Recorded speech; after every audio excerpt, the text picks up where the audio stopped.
Jangan lupa subscribe, like, and share. Saya tak dapat membela diri.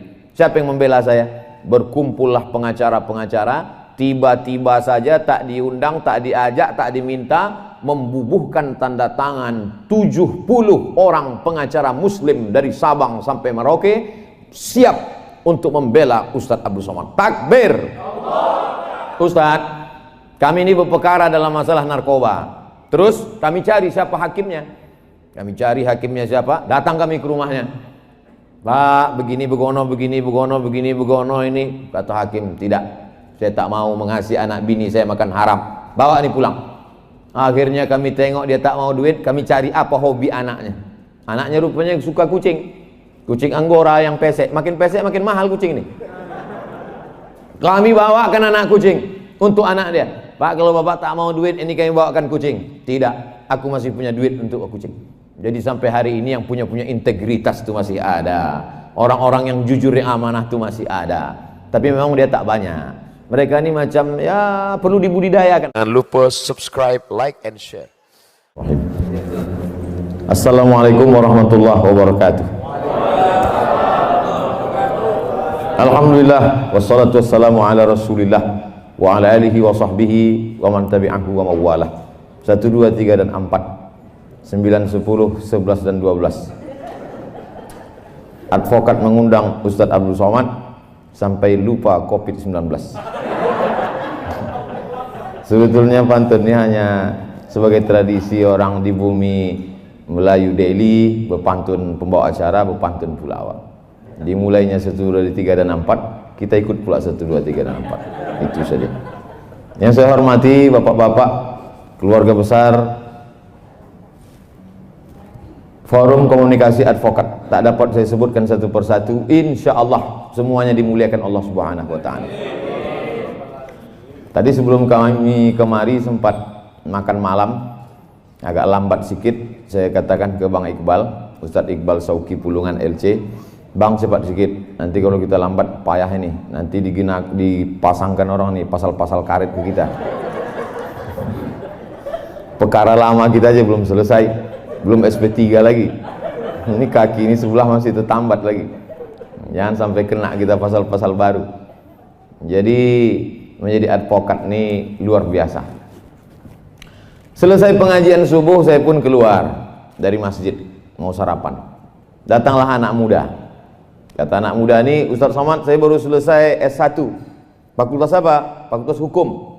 Oh, jadi sudah SH. Sudah Pak Ustadz. Rencana lanjut S2 MH? Tidak Pak Ustadz. Kenapa? Saya tak mau jadi pengacara. Banyak yang udah masuk neraka Pak Ustadz. Jadi kamu mau kemana?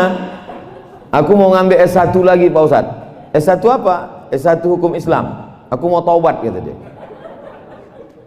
Saya orangnya tidak mau menjudge orang, menghukum orang saya tak mau. Saya mengajak dia berpikir. Sambil jalan saya ceritakan sama dia. Kalau tanah ulayat, tanah nenek mama, tanah orang-orang tua kita diambil oleh perusahaan, satu batang karet yang ditanam oleh nenek moyang kita dulu dihargai 1.500 sebatang. Orang kampung tak punya duit untuk menyewa pengacara. Siapalah yang membela mereka? Lama dia diam. Siapa yang siap membela mereka yang tahu hukum konvensional? Sayalah Pak Ustadz, kata dia. Seandainya aku dikriminalisasi orang, dalam ceramah ada yang keseleo lidah, tersalah sedikit, rupanya diviralkan orang, ditangkap orang, tak ada duitku untuk membayar pengacara. Siapa yang membela aku di pengadilan? Lama dia diam. Terus saya tanya, masih kamu mau tinggalkan juga lagi ini? Insya Allah saya lanjut S2 Pak Ustadz. Oleh sebab itu kita ingin mindset orang berubah. Banyak orang beranggapan sesudah dia hijrah, setelah dia tobat, dia mau ikut pengajian, akhirnya dia tinggalkan ini semua. Aku udah tinggalkan dunia ini Pak Ustadz, aku mau mati aja. Jadi kalau pengacara-pengacara ini tobat meninggalkan ini, siapa lagi yang bisa berkecimpung di sini? Siapa lagi yang membela alim ulama, para habaib? Siapa lagi yang membela orang-orang susah yang tidak mampu? Tapi ini ada dosanya Pak Ustadz. Dosa-dosa sedikit nanti ku carikan syafaatnya insyaallah. Oleh sebab itu maka ini perjuangan luar biasa. Perjuangan ini tidak hanya dalam tablik akbar, ceramah, khutbah, tausiah, wirid yasin. Tak sesederhana itu guys. Ini kita berhadapan dengan hukum. Kita berhadapan dengan bukan pula hukum fikih, usul fikih, qawaidul fikih, halal, haram, makruh, mubah, syarat, rukun, wajib, sunat, sunat muakkad. Bukan ini. Ini kitab undang-undang hukum pidana, kitab undang-undang hukum perdata, kitab undang-undang macam tadi itu. Bukan surat Al-Baqarah ayat 282, bukan itu sebutnya. Pasal sekian, ayat ini ada pula i-nya. Nah, siapa yang bisa menghafal itu? Ustadz sudah cukup banyak energi di kepalanya untuk membahas masalah Quran, hadis, ijma', qiyas, syar'u man qablana, saddu zara'i, qaulus sahabi, istihsan, istishab. Habis sudah energi di kepalanya. Maka ada beberapa orang yang diberikan Allah kekuatan ingatan, hebat cara bicaranya. Kalau saya perhatikan, kebanyakan pengacara itu dari dua daerah. Pertama, Sulawesi, Makassar, Sulawesi Selatan. Yang kedua, Sumatera Utara. Lama saya berpikir, kenapa dari dua daerah ini banyak pengacara? Setelah saya tengok, ternyata dua dari daerah ini kalau ngomong tuh lantang. Kalau orang dari Sulawesi dan Sumatera Utara nih ngomong, salah pun dia macam-macam betul kita tengok. Yakin dia PD-nya tinggi. Nah itu. Oleh sebab itu ada juga orang benar, cuman gaya ngomong dia itu menurut pasal sekian ayat ini. Orang tuh yakin, iya apa tidak? Tapi kalau orang dari Medan ini paten kali dia. Oleh sebab itu maka ini bakat-bakat ini, bakat kemampuan mengingat pasal-pasal, bakat bicara yang lantang tegas dengan pilihan kata yang luar biasa, ditambah dengan keberanian, maka itu bekal yang luar biasa. Ada jaksa penuntut umum, ada hakim yang memutuskan perkara, ada terdakwa yang buta hukum tak mengerti, maka dia perlu orang yang menasehati dia. Nasihat itu advice. Orang yang menasehati itu, itulah dia para advokat, atau bahasa lainnya disebut dengan lawyer. Dalam bahasa Arab disebut dengan mustasyar. Mustasyar diambil dari kata syura, syura diambil dari kata musyawarah. Maka kata Nabi, ma khaba man istasyara, tak sia-sia orang yang mau bermusyawarah, minta pendapat orang yang mengerti hukum. Wa ma nadima man istakhara, dan tidak akan menyesal orang yang mau beristikharah. Saya insya Allah diberikan Allah kesempatan untuk belajar fikih Islam, hukum Islam, Islamic law. Tapi dalam masalah hukum konvensional saya buta, saya tak paham. Maka ketika saya terjerat dalam suatu perkara, bahwa itu ceramah saya 6 tahun yang lalu di dalam masjid, pengajian subuh, bukan pula itu intisari ceramahnya, itu hanya menjawab pertanyaan orang. Lalu kemudian ketika diviralkan, saya tak dapat membela diri. Siapa yang membela saya? Berkumpullah pengacara-pengacara, tiba-tiba saja tak diundang, tak diajak, tak diminta, membubuhkan tanda tangan 70 orang pengacara muslim dari Sabang sampai Merauke siap untuk membela Ustadz Abdul Somad. Takbir! Macam mau perang aja. Begitu saya sampai di Jakarta, disodorkan kertas, Ustadz Somad, inilah dia 70 pengacara yang sudah siap membela Ustadz, selengkap dengan segala pasal-pasalnya, bahwa Ustadz berbicara ini di dalam masjid, tidak disuarakan mikrofonnya sampai keluar, bahwa Ustadz bukan inti pembicaraan, judul tema besarnya bukan masalah itu, tapi Ustadz menjawab pertanyaan, maka Ustadz tak bisa dikenakan satu pasal apapun. Meleleh air mata saya, disangka mereka ini saya haru menengok itu. Yang saya pikirkan, cemana membayar 70 pengacaranya. Yang saya pikirkan, mak kacau sekali ini ya. Rupanya ditengok mereka saya menangis, datang pemimpin-pemimpin pengacara itu yang hebat-hebat itu, yang terkenal itu, duduk mereka, kami dari forum komunikasi advokat ini, kami dari ini, kami dari ini. Apa kata mereka? Saya bisikkanlah, tanya berapa yang bayar? Kami ini Pak Ustadz Somad sudah lillah siap mati kami ini semua. Oh semangatlah saya mendengar siap mati.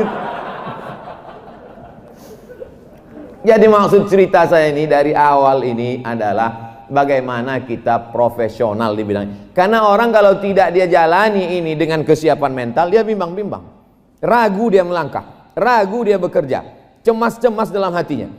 Dalam perjalanan dari rumah mau ke kantor, mau ke sidang, mau ke pengadilan, mau ke perkara, betul tak yang kebuat nih?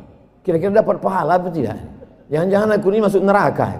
Jangan-jangan, apalagi kalau ditontonnya, ada dulu film saya tonton tentang pengacara yang setiap perkara menang terus. Menang terus, menang terus. Rupanya dia ditolong setan. Bintangnya Al Pacino. Bapak Ibu mungkin ingat itu filmnya. Setiap perkara dia menang terus. Bahkan orang-orang yang salah pun bisa dibenarkannya. Orang-orang yang menganiaya pun bisa dimenangkannya. Maka sesungguhnya dia sedang ditolong oleh kekuatan. Rupanya dia berkawan dengan setan. Inilah yang disebut Allah Subhanahu wa taala disebut dengan istidraj. Istidraj itu azab yang tertunda. Sanastadrijuhum min haitsu la ya'lamun. Salat tak pernah, puasa tak pernah, pengajian tak pernah, kerjanya jahat, membela orang yang salah, tapi rezekinya lancar, perkaranya menang terus, dapatnya ikan-ikan dua, kalau tak ikan paus, ikan hiu. Maka sesungguhnya dia sedang dimainkan Allah Subhanahu wa taala dengan istidraj. Apa kata Allah? Sanastadrijuhum min haitsu la ya'lamun. Kami permainkan mereka dengan azab yang tertunda. Wa umli lahum, kuulur untuk mereka. Kukasihkan dia rumah mewah, mobil mewah, duit banyak, bini 3. Min haitsu la ya'lamun. Dia tak sadar. Disangkanya dia sedang dapat nikmat. Sesungguhnya dia sedang dapat laknat berbaju nikmat. Puncak dari kepuasan adalah ketika kita bisa membela orang yang tak mampu, ketika kita bisa membela orang yang lemah, ketika kita bisa menaikkan orang yang di bawah naik ke atas, dan orang yang hebat mulia karena kejahatan bisa kita tunjukkan kebatilannya. Di situ ada kepuasan yang luar biasa. Hidup ini singkat. Kebetulan kita diperankan Allah dengan peran masing-masing. Ditengok Allah Subhanahu wa taala ketika kita belum lagi dalam bentuk darah, daging, tulang, bulu, kuku, sumsum, masih dalam bentuk roh menurut ilmu Allah, menurut kudrat iradat Allah. Ditengok Allah taala, oh ini cocoknya di pengacara, ini cocoknya ustadz, ini cocoknya tukang ojek ini. Jangan sepele kan, dia memang tukang ojek, tapi semua ojek di Medan ini dia bosnya. Itu. Nah, oleh sebab itu apa maknanya? Ini peran kita ini masing-masing diberikan Allah SWT. Yakinlah bahwa ini suratan kita dari kecil memang. Bapak dulu teringat saya gimana ceritanya Bapak ini bisa jadi pengacara nih. Saya Pak Ustadz dulu memang dari kecil memang udah bawaan. Kami dulu kalau cabut sama kawan tuh makan 3 bayar 1. Saya membelanya Pak Ustadz. Tapi dulu Pak Ustadz, setelah saya hijrah nih insya Allah beralih saya Pak Ustadz, tangan ini dulu pernah membunuh orang yang paling baik, paman Nabi namanya Hamzah bin Abdul Muttalib. Kutusukkan tombak ke tengkuknya, kugoyang-goyang sampai keluar dari selangkangannya. Mohon maaf, itu pengakuan Wahsy berkulit hitam yang membunuh Hamzah. Tapi setelah dia hijrah masuk Islam bersyahadat, tangan ini juga pernah kubalaskan membunuh orang paling jahat, nabi palsu bernama Musailamah Al-Kadzab. Makanya kata Nabi, khiyarukum fil jahiliyah, khiyarukum fil Islam. Dulu sebelum kau hijrah, kaulah orang yang paling lantang berbicara, kaulah yang orang paling menentang. Tapi setelah kau hijrah, kau juga lah yang orang paling lantang bicara untuk menyuarakan kebenaran. Itu makna hijrah. Ini banyak orang berpemahaman hijrah nih, dulu sebelum hijrah lantang bersuara, menggelegar, kalau sidang suara dia yang paling hebat. Begitu udah hijrah, macam ayam kena minyak lampu. Kau kenapa tak macam dulu? Dulu kau bukan main lagi semangat. Aku tinggal tuh semua, aku udah mau mati aja nih udah. Oh tak betul, suara tetap lantang, tetap menggelegar. Cuman bedanya kalau dulu ikut pada kebatilan, setelah hijrah maka dia liihqaqil haq, untuk menunjukkan yang hak itu adalah benar. Makanya doa kita selalu Allahumma arinal haqqa haqqa, tunjukkan padaku yang benar itu benar, warzuqna tiba'ah, berikan aku kekuatan untuk mengikutinya, wa arinal batila batila, tunjukkan di mataku bahwa yang batil itu adalah salah, warzuqna ijtinabah, berikan aku kekuatan untuk menjauhinya. Poin yang pertama, hijrah, taubat bukan berarti meninggalkan ini. Dokter taubat bukan berarti meninggalkan kedokteran. Pengacara taubat bukan berarti meninggalkan hukum. Lawyer, advokat, hakim tobat bukan berarti meninggalkan martil ini lalu martil itu dirubahnya jadi tukang. Bukan, dia tetap dengan posisi itu, tapi berubah arahnya. Sebagaimana berubah arah kiblat, yang dulunya ke Baitul Maqdis, berubah 180 derajat. Fawalli wajhaka syatral masjidil haram, hadapkanlah wajahmu ke arah Masjidil Haram. Al-hijrah. Siapa itu yang hijrah itu ya Rasulullah? Man hajara manahallahu anhu, orang yang meninggalkan yang dilarang Allah Subhanahu wa taala. Yang kedua, ini gerakan revolusi dalam diri, revolusi jiwa kita, karena kita ini terus saja berputar terus. Sidang berperkara, sidang duit berperkara, godaan-godaan terus sampai lupa di mana titik balik. Kita mesti berhenti sejenak. Diawali dari Hajar Aswad, berhenti di Hajar Aswad, berpikir aku ini mau kemana? Sampai kapan aku di sini begini? Sampai kapan aku akan melakukan perbuatan ini? Maka berhenti merenung sejenak, lalu kemudian memulai langkah baru. Maka kita sadar bahwa hidup ini hanya persinggahan semata. Saya singgah di Medan, dari Pekanbaru singgah ke Medan. Nanti hari Kamis kami lanjutkan ke Bukit Tinggi. Sehabis Bukit Tinggi singgah kami lanjutkan ke Palembang. Dari Palembang kami lanjutkan lagi ke Jambi. Dari Jambi balik lagi kami ke Pekanbaru. Begitu juga dengan hidup kita ini. Ini adalah persinggahan sementara. Kebetulan singgah menjadi hakim, kebetulan singgah menjadi jaksa, kebetulan singgah menjadi pengacara, kebetulan singgah menjadi ulama, kebetulan singgah menjadi orang kaya. Tapi ini bukan tujuan kita. Tujuan kita adalah nanti tempat yang paling indah. Hanya caranya macam-macam. Siapa di antara kita ini yang masuk surga duluan? Apakah ustadz atau pengacara? Tak ada yang tahu. Semuanya akan dilihat keikhlasannya. Ada orang yang tak pernah ceramah, tak pernah khutbah, tak pernah pengajian, tak pernah seminar, tak pernah lokakarya. Dia hanya sidang ke sidang, sidang ke sidang. Tapi rupanya dia sedang menolong orang susah, menolong fakir miskin, menolong orang teraniaya. Seorang ibu yang melahirkan, yang mengandung, yang membesarkan, tiba-tiba tak ada duitnya, dijualnya kayu anaknya sebesar 2 jari saja. Lalu kemudian dituntut di pengadilan. Datang seorang pengacara membelanya. Maka sesungguhnya kalau dilihat secara hukum ini tidak adil, tapi puncak keadilan adalah ketidakadilan.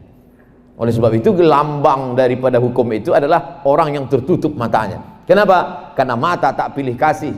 Karena mata hukum tidak memilah dan memilih. Di mana letak keadilan, disitulah ada kebenaran. Makanya ketika datang seorang mengadu kepada Nabi SAW, ya Rasulullah, ini ada seorang perempuan mencuri. Siapa namanya? Fatimah. Fatimah binti apa? Fatimah bintil Aswad.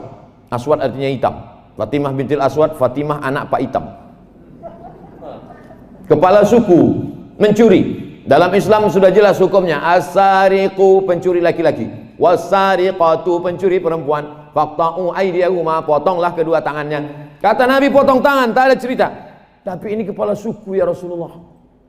Dikirimlah orang yang paling dicintai, disayangi Rasulullah SAW, anak angkat dari anak Nabi. Nabi itu punya anak angkat namanya Zaid bin Harithah. Zaid punya anak namanya Usamah bin Zaid. Usamah artinya singa, the lion. Lalu kemudian datanglah Usamah mengadu ke Nabi, ya Rasulullah, ini ada perempuan mencuri, tapi dia anak orang kaya, dia anak kepala suku, anak orang pembesar, anak pejabat, anak orang hebat. Bisa tak kalau diringankan hukumannya, jangan potong tangan? Jadi rupanya Markus ini udah ada juga dari dulu. Lobby ke Nabi, bisa tidak? Merah wajah Nabi, marah Nabi. Apa kata Nabi? Inna ahlaka man kana qablakum. Inilah sebabnya umat-umat sebelum kamu dibinasakan Allah Subhanahu wa taala. Idza saraqa fihi mudha'if aqamu alaihi al-hadda. Kalau yang mencuri itu orang lemah, rakyat jelata, ditegakkan kepastian hukum. Wa idza saraqa fihi mul syarif. Tapi kalau yang mencuri itu syarif, orang mulia, anak kepala suku, anak orang kaya, anak pejabat, taroku, mereka biarkan. Inilah yang menyebabkan dunia ini hancur gara-gara perbuatan seperti ini. Wallahi demi Allah, kata Nabi, wallahi demi Allah, lau saraqat Fatimah binti Muhammad, kebetulan sama nama anak yang mencuri itu dengan nama anak Nabi. Seandainya Fatimah anak Muhammad yang mencuri, jangankan Fatimah anak si Aswad, anak Muhammad yang mencuri, laqata'tu yadaha, aku sendiri yang akan memotong tangannya. Begitulah kepastian hukum yang diajarkan Nabi SAW. Hukum tak pilih kasih. La farqa bainal arabi wal ajam. Tak ada beda antara orang Arab dengan orang yang bukan Arab. Wala farqa bainal abyadi wal aswad. Tak ada beda antara orang berkulit putih dengan kulit hitam. Kullukum min Adam, semua kamu dari Adam. Wa Adam min turab, Adam dari tanah. Maka dari tanah akan kembali kepada tanah, akan masuk ke lubang tanah, akan dimakan cacing tanah. Oleh sebab itu prinsip itulah yang ditanamkan dalam diri setiap hari, setiap pagi, setiap petang, supaya ingat kita pada mati. Nafsu ini kalau dipeturutkan mau ini, mau ini, mau ini, sampai kata Nabi SAW, "Lau kana libni Adam wadiyan min turab." Seandainya manusia itu punya satu lembah dari emas, seandainya manusia itu lau kana libni Adam wadiyan min zahab, seandainya manusia itu punya lembah dari emas, la tamanna ayyakuna lahu wadiyan akhar. Dia akan minta lagi, minta lagi, minta lagi. Kita sekarang sampai pada masa masyarakat konsumtif. Mazhabnya konsumerisme. Akidahnya wujudiyah. Wujud. Yang wujud itulah yang ada. Yang tak ada wujud tak ada. Sorga tak ada wujud, berarti tak ada. Malaikat kiraman katibin tak ada wujud, berarti tak ada. Neraka tak ada wujud, berarti tak ada. Sampai pada puncaknya Allah tak wujud. Mana Tuhan itu? Na'udzubillah. Ini yang disebut dengan wujudiyah. Wujud itu bahasa orang sekarang materi. Orang yang meyakini hanya yang ada saja disebut dengan materialisme. Matre. Ada yang wujud. Rumah wujud, mobil wujud, cincin wujud, gelang wujud. Mungkin bapaknya tak seberapa, tapi yang bergelang, yang bercincin ini itu. Ini bang, aku kemarin undangan gelangnya hampir sebesar rantai sepeda. Masa abang sebesar ini kelingking juga lagi? 2 gram dulu akad nikah 80 tahun yang lalu. Bangkitlah semangat. Karena ada perkara-perkara nih, abang mainkan dulu pasal-pasal itu kenapa? Oleh sebab itu maka luar biasa. Oleh sebab itu ibu-ibu hadir pengajian, bapak-bapak hadir.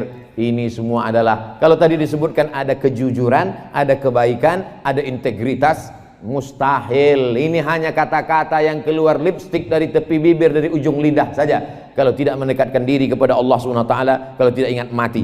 Saya dalam sebulan itu paling tidak sekali menengok orang mati sakaratul maut, ikut menengok orang sakit.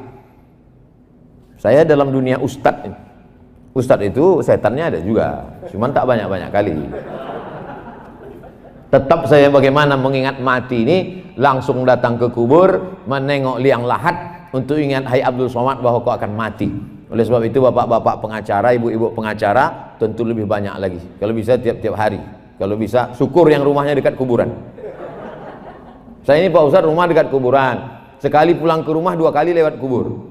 Mau pergi lewat, mau balik lewat. Nah, itu bagus sekali. Saya dulu sempat saya buat gambar di handphone tuh, gambar kubur. Ketua masjid meninggal. Sampai saya ke tempat penguburan, sunyi. Saya tanya bapak tukang gali kubur, Pak, bapak udah lama kerja sini? Sudah Pak Ustaz. Kenapa diukur pakai bambu? Jadi rupanya orang menggali kubur ini tidak pakai meteran. Saya tengok pakai bambu. Kenapa pakai bambu tak pakai meteran? Banyak yang ukuran ini berubah Pak Ustaz. Diukur 1 meter 50, 1 meter 60, pas nanti jenazah datang, rupanya mengecil lubang itu, disalahkan tukang gali. Maka kalau pakai bambu tak mungkin salah. Nampak mengecil. Tak sabar tanah itu ingin menjepit. Nah, hati-hati nih yang masalah-masalah tanahnya. Oleh sebab itu maka di situ baru saya tahu, oh, jadi pengalaman bapak selama ini memang nampak berkurang Pak Ustadz. Mendengar, mana jenazahnya? Ustadz Somad terlalu cepat datang, jenazah belum datang katanya. Itu sempat saya berdialog sama dia, saya keluarkan handphone, saya fotolah liang lahat itu. Saya foto liang lahat, saya simpan ke handphone. Maka setiap menengok handphone tuh ingat mati. Ingat mati. Ini bagus juga. Tapi sekarang udah saya robah dah. Asalnya itu malam, jam 2 malam pulang pengajian sendirian. Saya kalau di dalam kota sendirian. Masuk telepon saya buka, datang pula takut saya sendirian. Nah, oleh sebab itu maka bagus ini ingat-ingat mati ini, karena kata Nabi SAW ada nasihat yang tak berbunyi. Kalau dalam acara silaturahim, forum komunikasi advokat Kota Medan, mungkin setahun sekali, mungkin hari-hari besar saja, mungkin pas halal bihalal, menyambut tahun baru hijrah, lalu kemudian pas acara-acara maulid Nabi Isra Mi'raj. Tapi kalau nasihat kematian ini, inilah rem dia. Wa kafa bil mauti wa'iza, cukuplah kematian itu sebagai nasihat. Bahwa sekarang kata orang ada hakim yang curang, ada jaksa yang jahat, ada yang korup. Orang baik tetap ada. Jamaah itu yang bercerita. Lama hidup banyak dirasa, jauh berjalan banyak ditengok, lama jadi ustadz banyak yang curhat. Ustadz, kami ini berperkara dalam masalah narkoba. Terus kami cari siapa hakimnya. Kami cari hakimnya siapa, datang kami ke rumahnya. Pak, begini begono, begini begono, begini begono ini. Kata hakim, tidak. Saya tak mau mengasihi anak bini saya makan haram. bawa nih pulang. Akhirnya kami tengok dia tak mau duit, kami cari apa hobi anaknya. Anaknya rupanya suka kucing. Kucing Anggora yang pesek, makin makin mahal kucing nih. Kami bawakan anak kucing untuk anak dia. Pak, kalau bapak tak mau duit, ini kami bawakan kucing. Tidak, aku masih punya duit untuk kucing. Jadi sampai hari ini yang punya integritas itu masih ada. Orang-orang yang jujur, yang amanah itu masih ada. Tapi memang dia tak banyak. Mereka ini macam ya perlu dibudidayakan lah.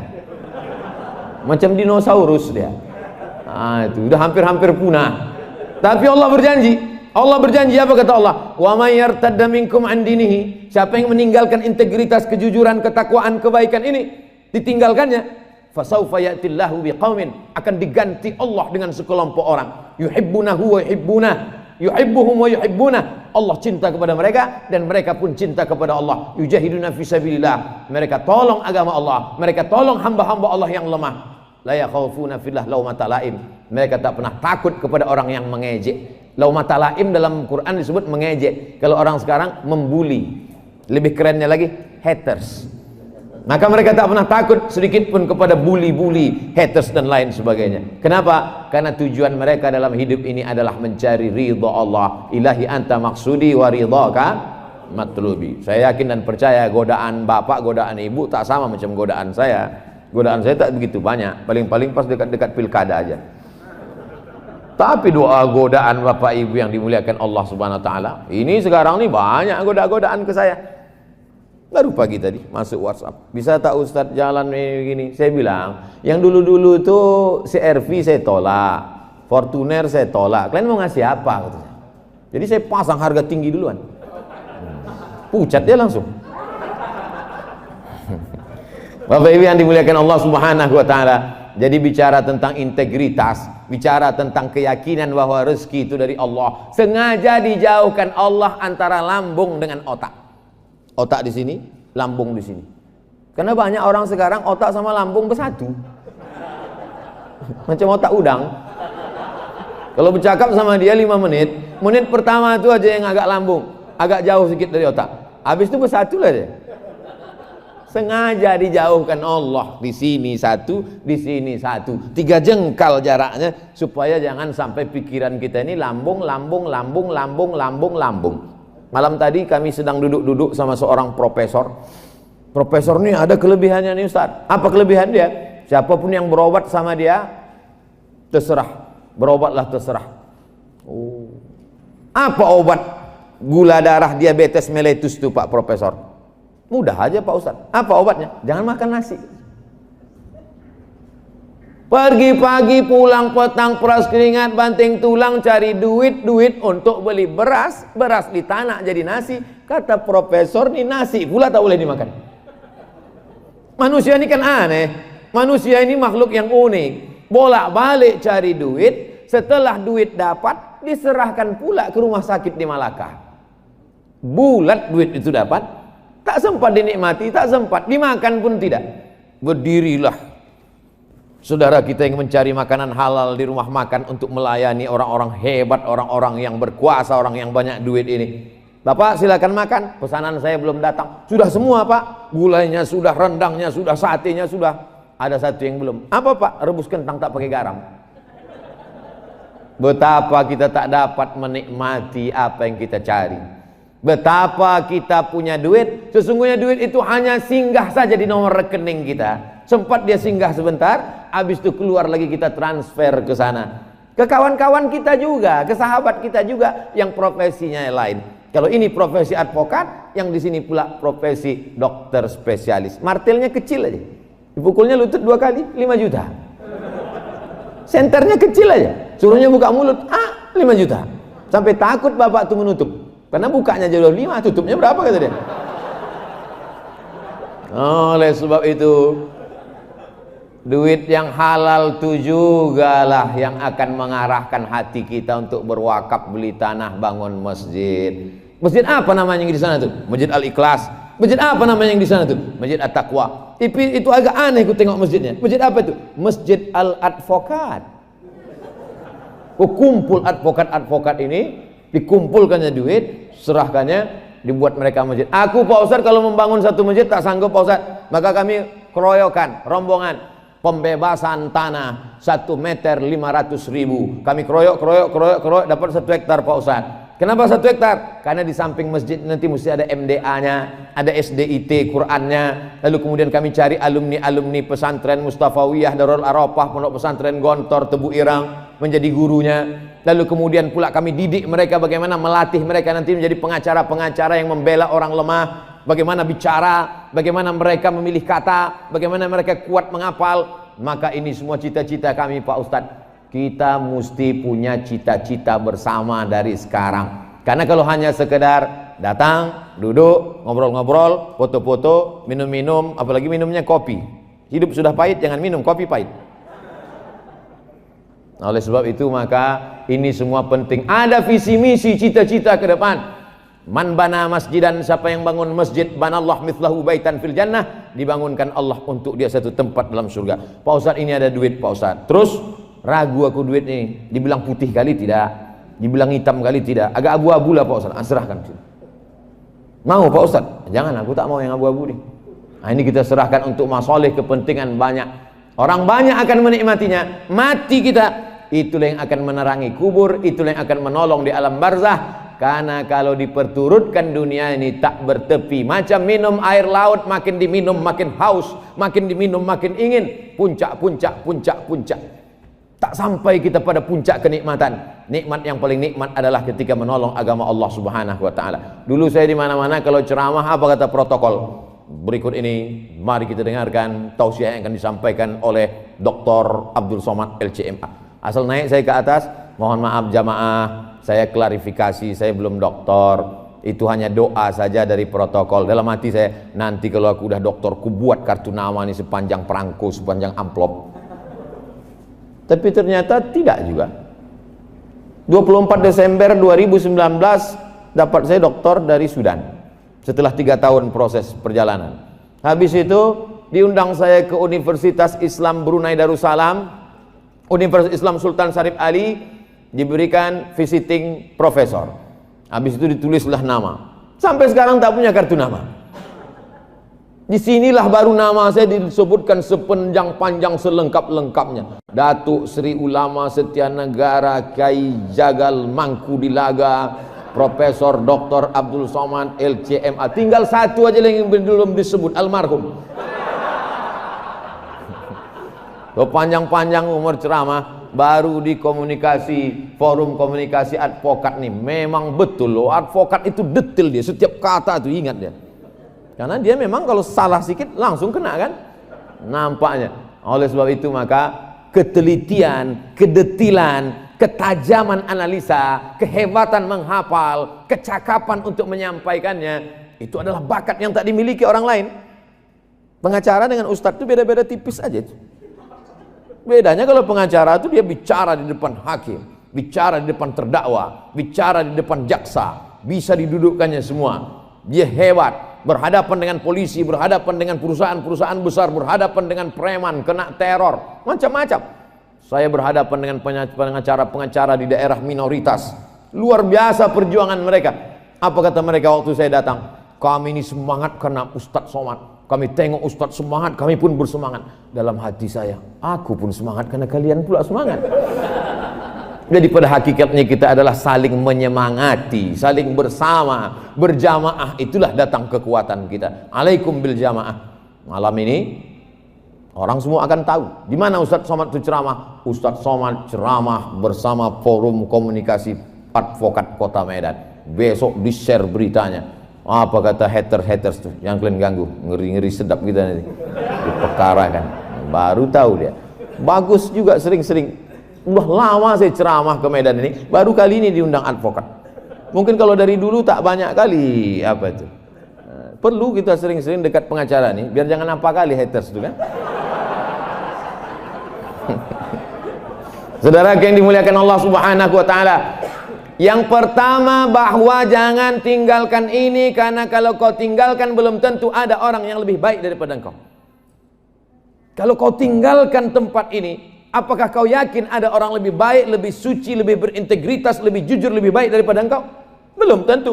Maka kau tetap duduk di sana, kau berusaha untuk takut kepada Allah, karena bakat itu tak semua orang memilikinya. Tapi hidup ini harus ada remnya. Sering-sering masuk ke ruang ICU, tengok orang sakit di ruang ICU, itulah kau baru bersyukur. Selama ini kalau kau bicara lantang, hakim jelas mendengar kata-katamu. Terdakwa yang tersudut bisa bangkit semangatnya karena kau bela, karena kau mengerti hukumnya. Jaksa yang menuntut bisa sadar bahwa sebenarnya ada tuntutan yang keliru karena kau meluruskannya. Maka ini adalah amal. Jadi jangan anggap amal soleh. Banyak orang menganggap amal soleh itu baca yasin, tahlil. Kalau cuma baca yasin, tahlil, siapapun bisa. Hebat kali bupati kami ini Pak Ustadz. Apa hebatnya? Hari Jumat dia sholat Jumat Pak Ustadz. Apa pula amal bupati sholat Jumat? Hebat kali bupati kami ini Pak Ustadz, wali kota kami ini, gubernur kami ini Pak Ustadz. Apa amalnya? Dia puasa Senin Kamisnya tak tinggal Pak Ustadz. Mama pun bisa begitu. Yang dimaksud amal hebat itu adalah suatu perbuatan yang tak bisa dilakukan orang lain, tapi bisa dilakukannya karena jabatannya. Itu baru amal luar biasa. Baca yasin, sholat Jumat. Kemarin dia bisa pula jadi khotib Pak Ustadz. Khotib tak usah dia, serahkan aja sama Ustadz. Kalau dia mau berbuat dengan kekuasaannya, dengan jabatannya, dengan popularitasnya, maka pengacara cukup dengan ilmunya, dengan keahliannya, dia bela orang tak mampu, maka disitulah kelebihan, diangkat Allah Subhanahu wa ta'ala derajatnya. Siapa yang membela dia? Maka tak bisa sendirian. Alaikum bil jamaah, berjamaah. Dan ternyata acara ini tidak hanya forum komunikasi advokat, tapi bekerja sama. Forum komunikasi advokat. Cobalah tengok timbangannya itu, adil. Ini bukan timbangan pasar. Kalau timbangan pasar pasti dia miring sebelah. Timbangan pasar pasti miring sebelah, karena ada yang ditimbang, ada yang menimbang, ada neraca, ada alatnya. Tapi ini adalah timbangan keadilan yang sama rata. Lalu kemudian pula disupport oleh Khazanah Santri Indonesia. Ada pula Terapel Adliyah Amanah Utama. Ada pula Kopi Kapten. Ada pula Kopi Telat Nikah. Udah disampaikan tadi, yang udah nikah jangan nikah sekali lagi katanya. Mungkin itu pesan dari ibu-ibu itu. Ibu-ibu ini nama jamaahnya M3. M3 itu artinya mak-mak milenial. Bapak Ibu yang dimuliakan Allah Subhanahu wa taala, siapalah di antara kita ini nanti yang paling banyak amalnya di hadapan Allah? Tak ada yang tahu. Ada orang yang amalnya nampaknya banyak, ceramahnya banyak, hebat, populer. Ternyata di hadapan Allah diambil debu macam tepung dihembuskan. Habaan mansura, macam debu dihembus angin. Datanglah Abdul Somad bertanya kepada Allah, ya Allah, mana amal ceramahku dulu ya Allah? Sudah habis diambil oleh subscriber, viewer dan follower. Habis. Kam min masyhurin fil ardi walam yakun ma'rufan fis sama. Berapa banyak orang yang populer, terkenal di bumi, tapi tak dikenal oleh malaikat di langit. Tapi ada orang yang tak dikenal sebagai ustadz, dia tidak khatib Jumat, dia tidak menjadi imam, dia dianggap orang biasa saja, penampilannya mungkin dianggap sebagai preman, dia hanya masuk keluar masuk pengadilan, tapi rupanya amal dia penuh keikhlasan, menolong hamba-hamba Allah yang teraniaya, melaksanakan pesan Nabi. Apa kata Nabi? Unsur akhaka zaliman au mazluman, tolong saudaramu yang menzolimi atau yang dizolimi. Sahabat bingung, kalau menolong orang yang dizolimi kami bisa, tapi menolong orang yang menzolimi macam mana menolong dia? Kata Nabi, angkat tangannya. Ada orang punya kekuasaan, ada orang punya jabatan, menzolimi orang lain, dia angkat tangannya. Itu yang dimaksud Nabi dakwah dengan tangan itu. Man ra'a minkum mungkaran, siapa di antara kamu yang melihat kemungkaran, falyughayyirhu biyadihi, dengan tangan. Tak sanggup dengan tangan, fabilisani, dengan lidah. Tak sanggup dengan lidah, fabiqalbihi, dengan hati. Saya dengan hati aja lah Pak Ustaz. Tak bisa, karena kau punya jabatan, kau punya SK, kau punya tempat praktek, kau punya kenalan-kenalan, kau punya link. Maka manfaatkan ini dalam rangka watawasau bil haq watawasau bis-sabr. Bapak Ibu yang dimuliakan Allah Subhanahu wa taala, pasang target-target. Kami komunitas ini akan membuatkan santunan anak yatim fakir miskin. Kami komunitas ini akan membangun masjid. Untuk tahun 2021 pembebasan tanah dulu. Tahun 2022 kita akan buatkan SDIT, SMPIT, SMAIT. Tahun 2023 target terus berjalan. Masalah kepengurusan berganti hari, berganti musim berubah. tapi program-program tetap jalan. Itulah yang akan kekal abadi. Lain daripada itu akan tinggal. Pergi pagi pulang petang, buat rumah besar tinggal, mobil mewah tinggal, duit yang banyak tinggal, harta berlimpah tinggal, kawan-kawan sahabat handai tolan tinggal. Yang kekal abadi bersama di alam barzah yarji usnani, yang dua ini pulang ke rumah. Komunitas advokat semuanya pulang ke rumah. Yang tetap menemani di dalam hanya satu saja, wa yabqa wahidun, tinggal satu. Apa itu? Wa amaluhu, amalnya. Oleh sebab itu, kalau Bapak Ibu masih lagi berada dalam silaturahim yang baik, tetap kita jaga silaturahim. Jadi yang tepat itu sebetulnya silaturahim. Adapun di sini ditulis silaturahmi, mungkin yang membuat baleho ini anggota HMI. Man ahabba ayyubsatalahu fi rizqihi, siapa yang mau lapang rezekinya, wa yunsa'alahu fi atharihi, mau panjang umurnya, falyasil rahimahu, hendaklah dia menyambung silaturahim. Tapi tak salah juga kalau mau dibuat silaturahmi mungkin bahasa Indonesia, tapi kalau bahasa Arabnya silaturahim. Dengan bersilaturahim ini panjang umur. Bagaimana dengan orang yang tak mau bersilaturahim? Kata Nabi, la yadkhulul jannah, tak masuk surga.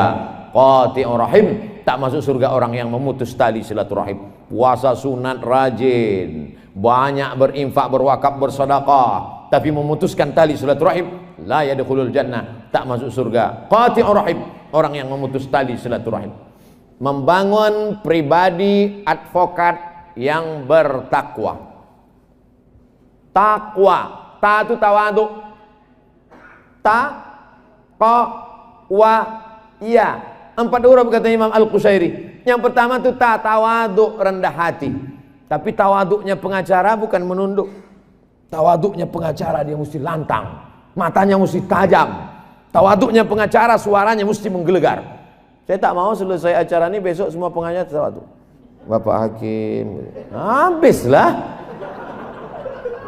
Zaman Nabi, zaman sahabat Nabi, pergilah Sayyidah Aisyah ke pasar. Lalu kemudian ada di depan tepi pasar itu orang yang pakaiannya kumuh, gayanya mau mati. Ditanya Aisyah lah. Sayyidah Aisyah bertanya, "Man hadzal rajul?" Siapa orang ini? Dijawab orang di pasar itu, "Azhadun nas." Inilah orang yang paling zuhud. Inilah orang yang paling zuhud di antara kami. Apa kata Sayyidah Aisyah? Kana Umar azhadan nas. Umar bin Khattab itu orang paling zuhud. Umar bin Khattab orang paling zuhud. Idza takallama asma, kalau dia bicara suaranya lantang. Wa idza masya asra, kalau dia berjalan langkahnya tegap. Wa idza daraba auja, kalau dia memukul pukulannya keras. Itu orang zuhud, itu orang tawaduk. Jadi jangan bayangkan tawaduk itu justru di depan orang-orang yang sombong, depan orang-orang angkuh, justru kita boleh angkuh. At-takabbur lil mutakabbir shadaqah. Sombong kepada orang yang sombong, shadaqah. Nah, jadi dalam berperkara itu kalau ada orang yang petantang petenteng, sombong pula kita. Kalau ada orang yang gayanya sengak betul, kasih dia 2 kali. At-takabbur lil mutakabbir shadaqah. Sombong kepada orang yang sombong, shadaqah. Bukan hadis Nabi. Ucapan Imam Muhammad bin Idris Asy-Syafi'i, meninggal tahun 204 Hijrah. Artinya apa? Tepatkan pada tempatnya. Maka saya tengok penampilan pengacara-pengacara itu. Pengacara itu luar biasa. Saya tengok sepatu-sepatu pengacara, terpleset lalat di situ. Kenapa? Karena dia berhadapan dengan orang-orang ya. Kalau dia berhadapan dengan orang kaya, jangan sampai mental dia down. Kalau nampak orang kaya itu pakai cincin 3, pakai 4. Kalau ditengoknya orang kaya itu pakai jam emas, pakai pula jam warnanya jam emas. Jangan emas, karena emas haram. Kau pikir kau aja yang bisa, aku lebih bisa lagi. Kalau nampak dia lari 120, gas 140. Tapi rem ingat-ingat juga, pula kelewatan kan.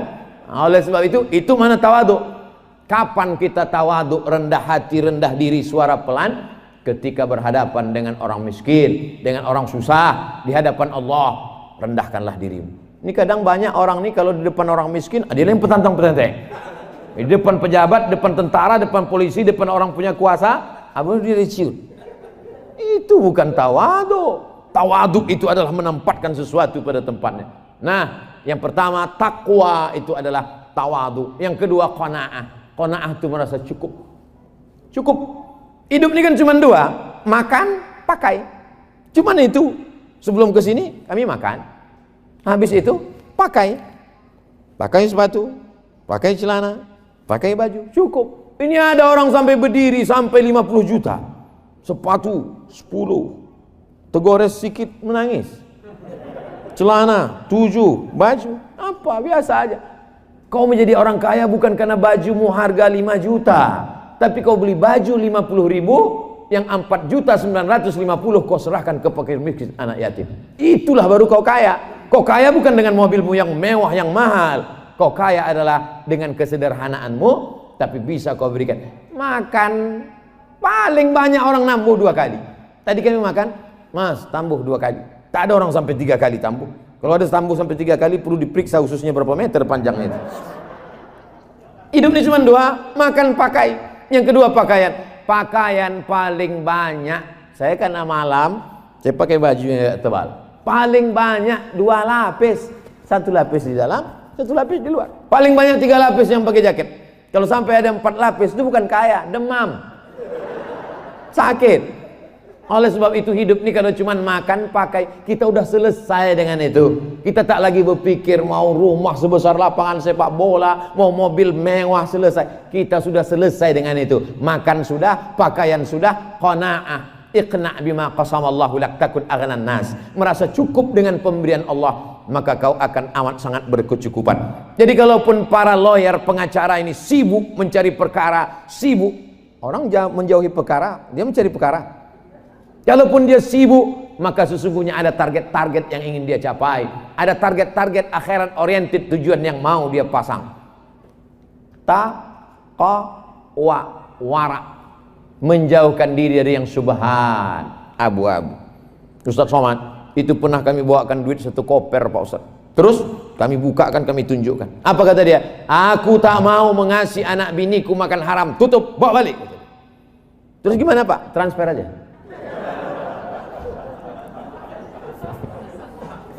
Tentu dengan cara yang santun. Kadang kalau kita ini menolak, perbuatan kita baik, tapi hati orang sakit. Oleh sebab itu caranya santun. Berapa banyak perbuatan yang baik, tapi kalau udah menyinggung perasaan orang. Pernah Ustaz mengalami seperti itu? Ya. Masa iya ceramah cuman 25 menit, dikasihnya duit sampai saya intip, banyak ini. Ini pasti ada sesuatu ini. Kalau tak ada berada, takkan tempua besarang rendah. Tempua sarangnya di atas pokok kelapa. Tapi kalau udah musim padi, turun dia ke bawah. Musim padi ini 5 tahun sekali biasanya. Ini ada apa ini? Tapi tidak pula saya katakan, saya menjaga integritas, bawa ini ke neraka jahanam. Tidak. Alhamdulillah Pak, duitnya sudah sampai. Tapi saya minta staf Bapak untuk menyerahkan ini ke panti asuhan. Mohon izin ya Pak, fotonya saya share. Maka bisa kita berkata tidak. Kenapa? Karena pancing itu tak sempat tertelan kita. Susah kita bicara kalau mulut berisi air. Apa hukumnya nih Pak Ustaz? Nanti kalau kedengaran saya agak begitu bercakap, berarti udah dapat. Ini berarti belum dapat lagi. Oleh sebab itu integritas ini. Ustaz boleh kayak foto KTP-nya? Boleh KTP. Alhamdulillah. Untuk apa nih Pak? Ada nanti mau kirim insya Allah. Alhamdulillah. Ini udah di jalan Pak Ustaz. Gimana bisa diterima? Tolong kirimkan gambarnya. Inilah yang lama diingin-inginkan. Minta perlu digas. Baru niat aja udah lancar kencang. Saking kan hebatnya. Gimana Pak Ustadz? Insya Allah. Tapi nanti kalau sudah sampai di rumah saya serahkan ke panti asuhan, boleh ya Pak? Oh enggak, saya ngasih Ustadz. Tapi saya tak bisa, rumah saya kecil, gerasi tak banyak. Nanti kena panas diambil pencuri, perampok. Saya tak ada pengawal, tak ada security. Saya bukan pejabat. Jadi saya serahkan ini ke panti asuhan. Jangan. Jadi gimana? Kalau gitu saya ambil balik. Kata, ya tak apa-apa. Artinya apa?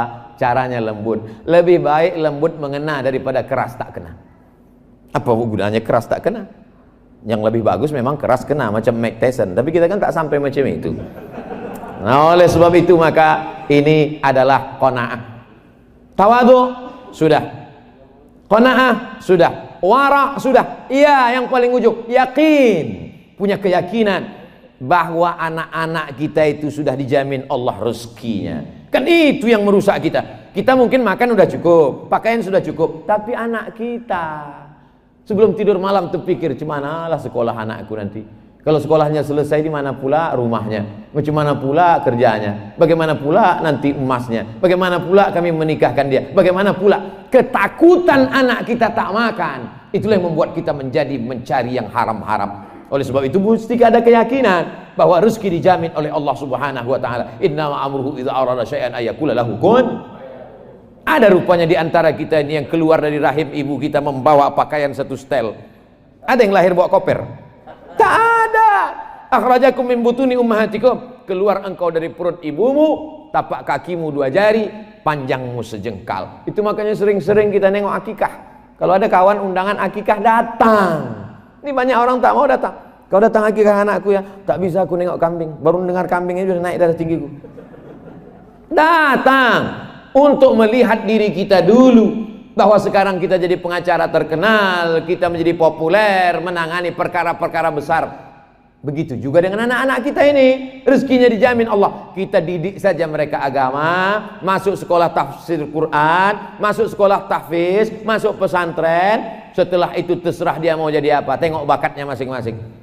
Aku udah jadi pengacara Pak Ustadz, anakku nih mau lebih hebat lagi dari pengacara. Mau jadi apa anak bapak ini?